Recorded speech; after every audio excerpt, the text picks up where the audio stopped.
Hi guys, welcome back to another video. So আজকের stock মার্কেটের স্টেটাসটা আমি আবার তোমাদের জন্য নিয়ে চলে এসেছি। তো চলো দেখে নেই আজকে কীরকম পরিস্থিতি ছিল, আছে বা পরবর্তীতে থাকতে পারে। সো সেটাই আজকে একটা ছোট্ট ভিডিওর মাধ্যমে সবার জন্য নিয়ে এসেছি, যারা আমার ভিডিও দেখছো তাদের জন্য। আর সবার কাছে একটা রিকোয়েস্ট, যদি আমার প্রেজেন্টেশন তোমাদের পছন্দ হয়ে থাকে প্লিজ চ্যানেলটাকে একটা সাবস্ক্রাইব করে দিও আর ভিডিওটাকে একটা লাইক করে দিও, যাতে আমি আরও ইন্সপায়ার্ড হই আর মোটিভেটেড হই এরকম ভিডিওস বানানোর জন্য। সো চলো দেখে নেওয়া যাক। সো আমি এখানে গ্রো অ্যাপ খুলে নিয়েছি। আমাদের আজকের সিচুয়েশান ঠিক এরকম আর কি, মানে সমস্ত স্টকস, এই যে আমি রিফ্রেশ করেও একবার দেখিয়ে দিচ্ছি তোমাদেরকে, সমস্ত টপ মোস্ট বটম গ্রোয়ের স্টকসগুলো। তো কালকে যেই তিনটে স্টক নিয়ে আমি কথা বলেছিলাম, তার সাথে মানে কিছুটা সেরকম কয়েকটা স্টক নিয়ে আমি কথা বলবো, যেমন রতন ইন্ডিয়া পাওয়ার। এই স্টকটা তোমরা দেখো আজকে এখন আপাতত লোতে যাচ্ছে, 1920-তে আছে। আর ও স্টার্টিং ছিল 2030 থেকে, ওর 950 নেমে ও 2030 ছিল। এখনও আস্তে আস্তে মিড অফ দ্য ডেতেও এসে গেছে 1920-তে, 2025 এরকম ও যাওয়া আসা করছে। তো এই স্টকটা আজকে সকালে মিডিয়াম মডারেটলি হাইতে ছিল, এখন দেখো ও আস্তে আস্তে আস্তে আস্তে লোতে যাচ্ছে।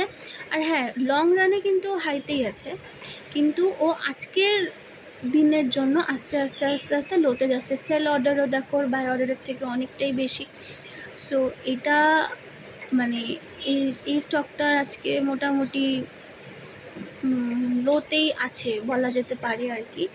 দেখা যাক এরপরে কি হয়। তারপরে আমরা দেখে নেব আরেকটা স্টক, যেটা হচ্ছে ইনফিবিয়াম অ্যাভিনিউজ। এটা নিয়ে আমি অনেক কয়টা ভিডিও বানিয়েছি। এই স্টকটা দেখো আজকে মোটামুটি প্রফিটে আছে বলে বলা যায়। এটা আজকে কিনলে অনেকটা, যারা কিনবে এই স্টকটা তারা অনেকটা প্রফিটে থাকবে। এটার স্টার্টিং ছিল 29 সামথিং থেকে, আর এখন দেখো এটা আছে হচ্ছে 30.20-তে।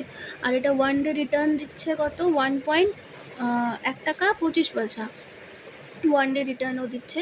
আর এখন আপাতত হাইতে আছে, তো দেখা যাক দিন গড়ালে কোথায় যায়, এখনও তো অনেকটা টাইম বাকি।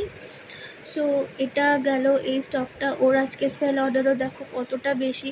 তো লং রানে এই স্টকটা আজকে কিনে রাখলে লং রানে অনেকটা প্রফিটের আশা করা যায়। সো এই একটা স্টক যেটা নিয়ে অনেক কয়েকবার কথা বলেছি আমি। এই স্টকটা আজকে মোটামুটি এখনও অবধি প্রফিটের মুখে আছে। সো দেখা যাক, এখনও মিড অফ দ্য ডে এখনও। সো আরেকটা স্টক যেটা নিয়ে এখন আমি কথা বলবো সেটা হচ্ছে এনএচপিসি লিমিটেড, ন্যাশনাল হাইওয়ে। ও দেখো ও আজকে উঠে গেছে, কালকের তুলনায় অনেকটা উঠে গেছে। ওর আজকে ওয়ান ডে রিটার্ন দিচ্ছে 5 টাকা 20 পয়সা। তো ও আজকে লং রানে অনেকটা প্রফিট দেবে যদি আজকে এই স্টকটা কিনে রাখা যায়। ও মডারেটলি লং রানে প্রফিট দেবে, কারণ ও এখন অবধি হাইতে আছে। কালকের তুলনায় আজকে ওর কন্ডিশন একটু ভালো। লোতে যদিও বা ও যায়, ও লোতে গেলে খুব বেশি 100, এর থেকে লোতে দেখো এখন বলা তো যায় না কতটা লোতে যাবে, কিন্তু অ্যাজিউম করা যায় যে 99-এর বেশি কমেও যাবে না। সো এটা হচ্ছে আরেকটা স্টক, যেটা ইন্ডিয়ান অয়েল কর্পোরেশন লিমিটেড।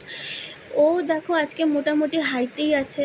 ও শুরু হয়েছিল আজকে মোটামুটি হাই থেকেই, এখন আছে ও কততে, 165.45 এরকম।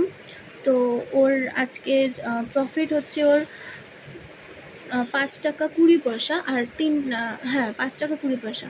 তো এখনও অবধি ও আছে মোটামুটি প্রফিটই আছে বলা যেতে পারে। 165.50 ওর কারেন্ট রেট রয়েছে। সো দেখা যাক কি হয়। এই স্টকগুলো আজকে সকাল থেকে মার্কেট আজকে হাইতেই ছিল, প্রথমেই আজকে প্রফিটেবলি খুলেছে। এখন হতে পারে এটা শেষে গিয়ে ও ক্র্যাশ করে যাবে বা মার্কেট পড়ে যাবে, সো সেটাও বলা যাচ্ছে না কি হবে। সো দেখা যাক কি হয়। এই তো গেল কয়েকটা মডারেট স্টকস। সো এখন মানে এটাই বলবো আমি যে সমস্ত স্টকসগুলো ভালো করে দেখে শুনে মানে ভালো করে অ্যানালাইজ করে তবেই কেনা উচিত, আর একটু ওয়েট করে কেনা উচিত। কারণ আজকে শুরুর থেকে হাইতে ছিল মার্কেট, এখন আস্তে আস্তে জিনিসটা হয়তো বা একটু ক্র্যাশ করতে পারে, বলা তো যায় না এই বিষয়ে কিছু। সো দেখা যাক কি হয়। সো আজকের ভিডিওটা এতটুকুই। তোমাদের যদি ভিডিওটা ভালো লেগে থাকে প্লিজ একটা লাইক করে দিও, চ্যানেলটাকে সাবস্ক্রাইব করে দিও। Please keep motivating, keep inspiring, আর পাশে থেকো, সাথে থেকো। Thank you so much guys, by.